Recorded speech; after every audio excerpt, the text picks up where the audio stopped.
This is an exam that will determine one's lifelong destiny. Those who pass will have the opportunity to directly join the upper class, while those who fail will be sent back to the slums. The rules are simple. Assemble 9 blocks using the provided parts within 3 minutes. David couldn't reach the parts due to his physical disability. Annie immediately pushed a pile of parts within his reach. Others looked on in disbelief. This was hardly the time for good deeds. 2 minutes passed quickly. Annie had only 1 block left but couldn't find the right parts to complete it. Jack was also missing 1 block. With time running out, he simply snatched his neighbor's completed block. The victim was stunned. Was this even allowed? Furious as he was, when the timer ended, the selection officer emphasized that anyone with 9 blocks would pass. Having failed to complete the task, he was eliminated. The young man protested the result but was still dragged away by security. Jack, who had stolen the block, successfully advanced. Aaron couldn't believe it. How could such a person qualify? The selection officer merely smiled without comment. Many were eliminated. Seeing that Annie only had 8 blocks, David had a flash of inspiration. He assembled the 8 blocks together to form 1 large block.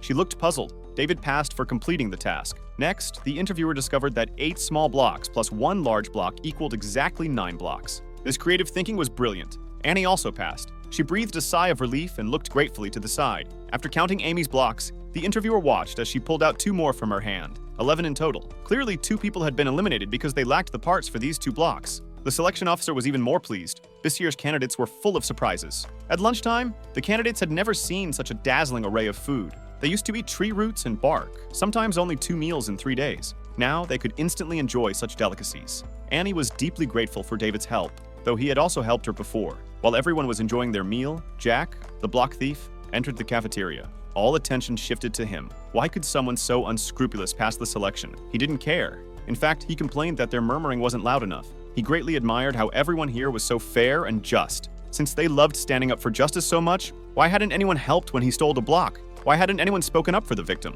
Did anyone know why? Simple. Everyone here wanted to pass the exam and was willing to pay any price. What he did was merely what everyone would do sooner or later. When that time came, he hoped they could maintain their sense of justice. Meanwhile, he could continue stealing others' achievements to advance. He then began eyeing those who looked tough. Unsurprisingly, he got beaten up. Amy had already seen through Jack's deliberate provocation. Now he had some supporters who believed in his theory. The reality was just as he described. She was prepared to make friends with such people. This way, her chances of winning would increase by another point.